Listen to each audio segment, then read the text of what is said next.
Hello friends, my self Krunal Shah. મિત્રો, આવનારી term test માટે આપણે રિવિઝન કરી રહ્યા છીએ, જેમાં આજે આપણે ચેપ્ટર નંબર 3 નું રિવિઝન કરીશું. ચેપ્ટર નંબર 3 નું રિવિઝન આપણે મુખ્ય બે ભાગમાં ડિવાઈડ કરેલું છે, પાર્ટ 1 એન્ડ પાર્ટ 2. પાર્ટ 1 ની અંદર આપણે ચેપ્ટર 3 ના જે મુખ્ય કન્સેપ્ટ છે એનો અભ્યાસ કરીશું અને અમુક એક્ઝામ્પલ તથા નેક્સ્ટ પાર્ટ ની અંદર આપણે અન્ય બીજા આઈએમપી એક્ઝામ્પલ્સ નો અભ્યાસ કરીશું. ઓકે, ચેપ્ટર નંબર 3 ની અંદર આપણે સ્વાધ્યાય 3.4 સુધી કવર કર્યું છે. આપણે મુખ્યત્વે આ રિવિઝનલ લેક્ચરમાં જે ઇમ્પોર્ટન્ટ પોર્શન છે એ છે સ્વાધ્યાય 3.2 અને સ્વાધ્યાય 3.3. આપણે એ બંને સ્વાધ્યાયના જે બી કન્સેપ્ટ છે અને ઇમ્પોર્ટન્ટ એક્ઝામ્પલ છે એના આ બે પાર્ટમાં આપણે કવર કરીશું. જે મુખ્ય કન્સેપ્ટ કે જે ચેપ્ટર નંબર 3 નું હાર્ટ કહી શકાય એ છે ચરણ. ચરણની અંદર ઘણો બધો કન્સેપ્ટ આવે છે કે આપણે યામ સમતલ અહીંયા x અક્ષ y અક્ષ એને મુખ્યત્વે 4 ચરણમાં ડિવાઈડ કરીએ છીએ. પ્રથમ ચરણ, દ્વિતીય ચરણ, તૃતીય ચરણ,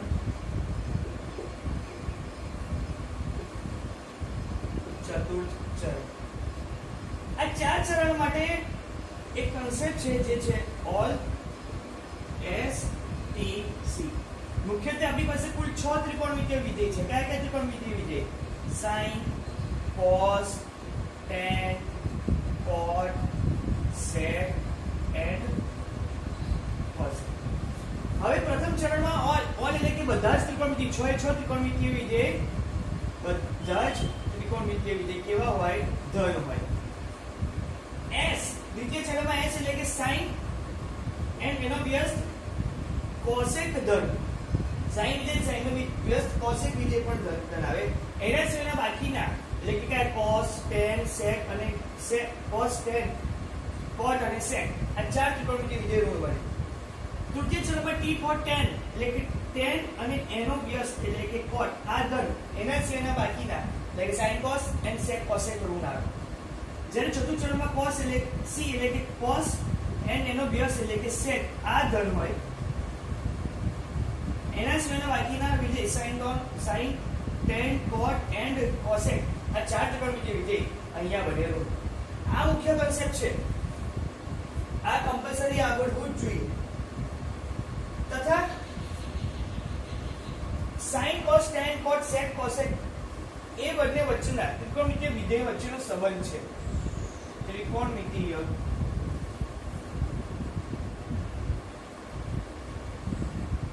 વિધેયોના સંબંધનો સૂત્ર. ધેટ મીન્સ આપણે લખી શકીએ પહેલું સૂત્ર sin x = 1 cosec x. બીજું સૂત્ર એટલે sin અને cosec વ્યસ્ત એટલે sec અને cos અને sec પણ વ્યસ્ત આવે, મતલબ cos x is 1 sec x. ત્રીજું tan x આપણે કહી શકીએ sin x cos x. ચોથું cot x એટલે એક્ચ્યુઅલી 1 tan x એટલે કે cos x sin x. પાંચમા નંબર પર નિત્યસમ છે. નિત્યસમ કયું? તો કે ભાઈ sin² x cos² x = 1. છઠ્ઠું 1 tan² x = sec² x. આ બધું એક્ચ્યુઅલી આવી ચૂક્યું છે. આપણે આજે આપણે રિવાઇઝ કરી રહ્યા છે. 1 = cosec² x. આ જે તમારી સામે જે કન્સેપ્ટ મૂક્યો છે ને, આ કન્સેપ્ટ થી સ્વાધ્યાય 3.2 ના અમુક એક્ઝામ્પલ સોલ્વ થાય છે. ઓકે, સૌથી પહેલા કન્સેપ્ટ તમે ઉતારી દો, પછી આપણે નેક્સ્ટ આપણે આગળ વધીએ. સૌથી પહેલા કન્સેપ્ટ ઉતારી દો તમે. નેક્સ્ટ બીજો એક મહત્વપૂર્ણ કન્સેપ્ટ છે કે આપણે કહી શકીએ f n phi ± θ અને બીજો આવે છે f n phi / 2 ± હવે આ બંને વચ્ચે છે શું? f એટલે કોઈ પણ પ્રકારનો વિધેય sin cos tan cos sec cos n pi plus or minus theta હોય જ્યાં n શું છે પૂર્ણાંક છે ભલે કે 1 2 3 4 5 હોઈ શકે -2 કોઈ બી પ્રકારની સંખ્યા છે જ્યારે અહીંયા n એ અયુગ્મ પૂર્ણાંક સંખ્યા છે કેવી અયુગ્મ કારણ કે જો તમે યુગ્મ લો તો 2 વડે ભાગી જ જાય એટલે એ લઈ શકાય હવે જો બંનેમાં પહેલા કોમન શું સૌથી પહેલા બંનેમાં તફાવત શું સોરી કોમન એક તફાવત શું કે અહીંયા f n by plus minus theta હોય તો વિધેય બદલાય નહીં જ્યારે અહીંયા ડિવાઇડ બાય 2 આ ટાઈપનું આવે તો વિધેય બદલાઈ જાય આ વિધેય બદલાય નહીં એટલે મતલબ કેવું રહે તો કે ભઈ sin નું sin જ રહે cos નું cos રહે tan નું tan રહે cot નું cot રહે sec નું sec રહે cosec નું cosec રહે એ પ્રમાણે આ રહે જ્યારે અહીંયા sin હોય તો cos થાય અને cos હોય તો sin થઈ જાય tan હોય તો cot થાય cot હોય તો tan થઈ જાય sec હોય તો cosec થઈ જાય and cosec હોય તો થઈ જાય sec નેક્સ્ટ એટલું પહેલો કન્સેપ્ટ એ છે કે વિધેય અહીંયા ના બદલાય જ્યારે અહીંયા બદલાય જાય આ કોમન છે કે પ્રશ્નના ચરણ અનુસાર પ્લસ ઓર માઇનસ સંજ્ઞા મૂકવી ને અહીંયા પણ એવું પ્રશ્નના ચરણ અનુસાર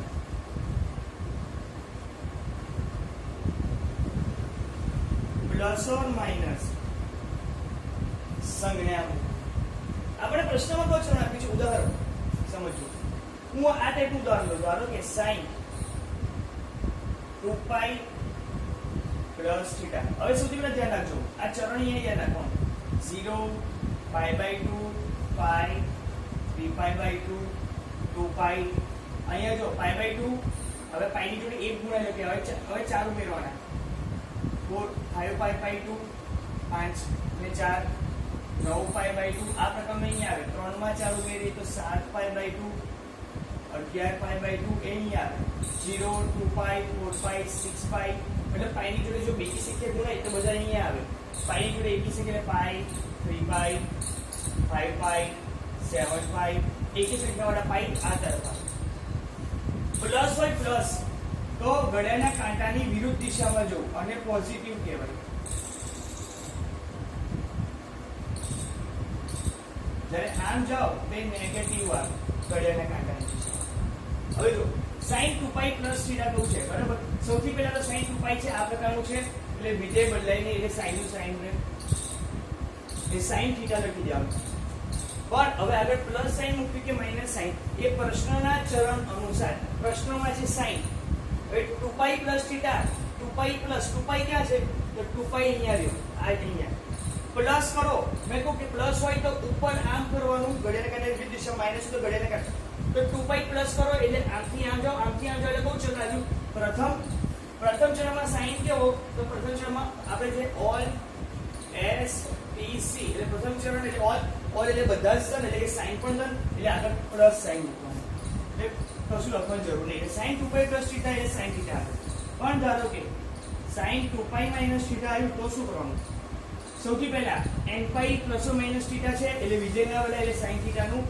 sin થીટા લખી દઉં 2π અહીંયા આવ્યો માઈનસ એટલે નીચે તરફ જાય નીચે જાય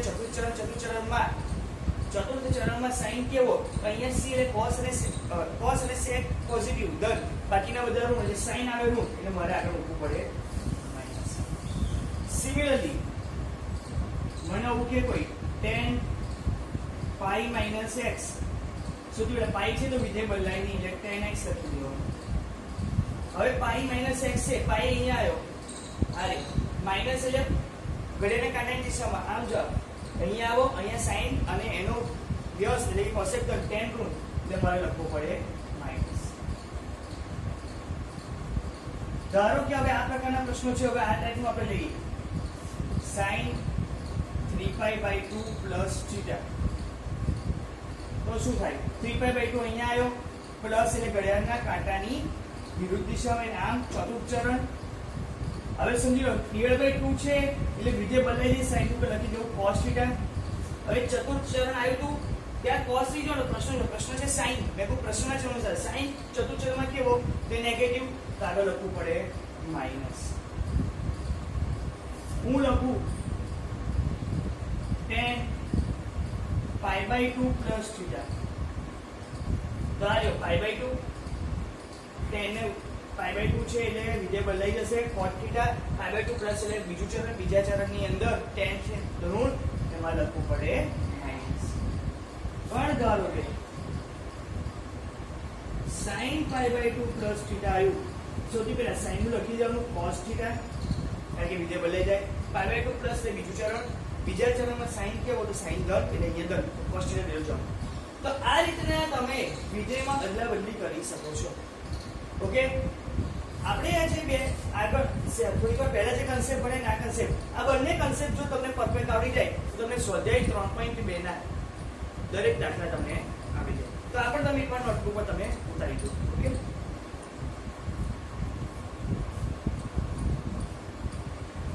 હવે ત્રિકોણમિતિમાં એક ઇમ્પોર્ટન્ટ છે જે છે સરવાળા તથા બાદબાકીના સૂત્રો.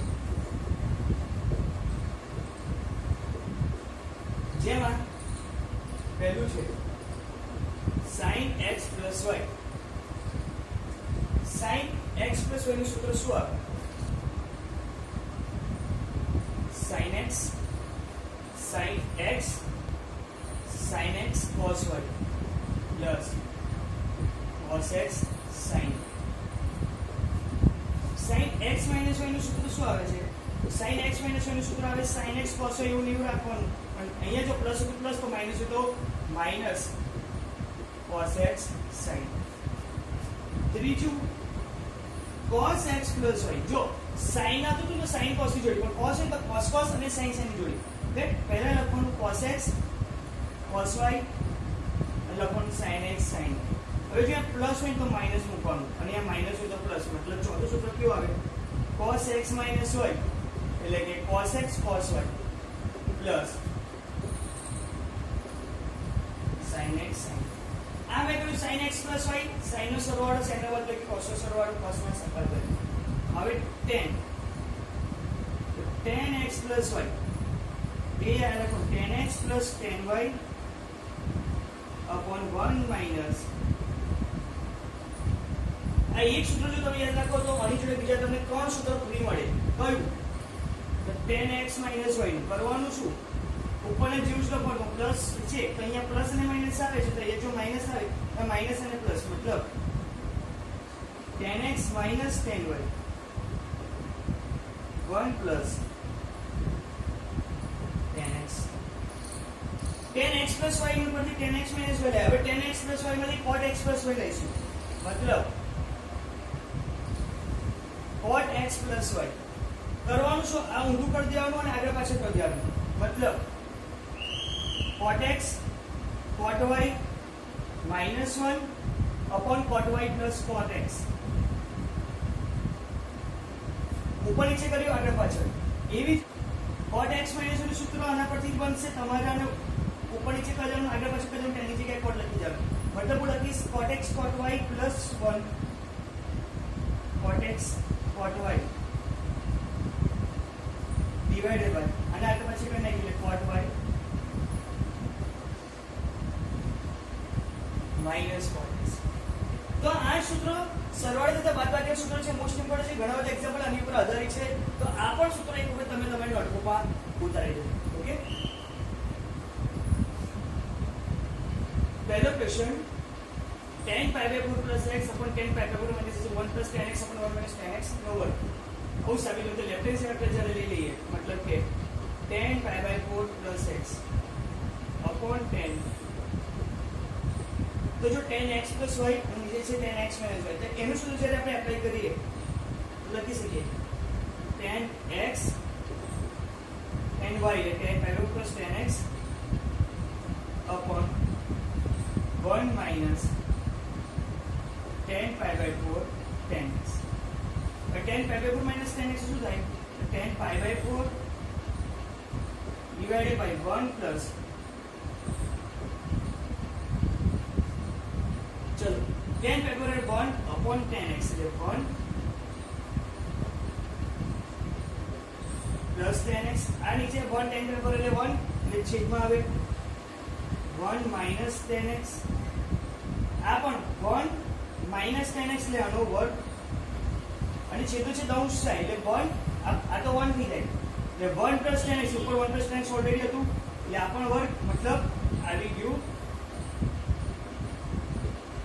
રાઈટ હેન્ડ સાઈડ ક્લિયર છે સિમ્પલ છે મેં કઈ tan x plus y અને tan x minus y ની ફોર્મ્યુલા ફોલો કરી નેક્સ્ટ છે sin n plus 1x sin n plus 2x વત્તા cos n plus 1x cos n plus 2x તો sin x sin y plus cos x sin y આ એક સૂત્ર છે આ કોણ સૂત્ર છે તો sin x minus y આવું એક સૂત્ર આપણે ભણ્યા કે sin x minus x plus y નું સૂત્ર કે ભાઈ સોરી આ actually sin x sin y plus cos x minus y નું સૂત્ર છે cos x minus y નું સૂત્ર શું થાય તો ભાઈ cos x cos y plus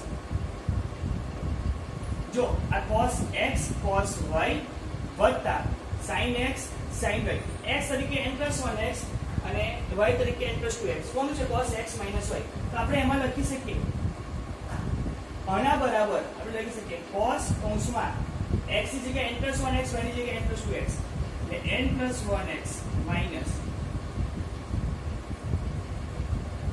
मतलब cos nx plus x minus nx minus 2x nx nx का x minus 2x cos हमेशा माइनस થઈ જાય એટલે cos minus x તમે લખશો cos x ક્લિયર છે ઓકે એક્ચ્યુઅલી અહીંયા સાબિત 1 નહીં પણ cos x કરવાનું છે ઓકે તો આ આવી ગયું આપણી પાસે રાઈટ હેન્ડ સાઈડ મતલબ સાબિત થઈ ગયું સાબિત પ્રોસેસ કરવાનો તો અહીંયા પ્રોસેસ આપણે સાબિત થઈ તો આ બે પ્રશ્ન આજે આપણે આજના લેક્ચરમાં સોલ્વ કર્યા છે હવે આ જ રિવિઝનના બેઝ ઉપર આ જ ક્વેશ્ચનના બેઝ પર આજે નેક્સ્ટ લેક્ચરમાં આપણે ઘણા બધા એક્ઝામ્પલ સોલ્વ કરવાના છીએ તો આ લેક્ચરનો ખાસ અભ્યાસ કરજો અને નેક્સ્ટ લેક્ચર એનો પણ તમે ખાસ અભ્યાસ કરજો ઓકે થેન્ક યુ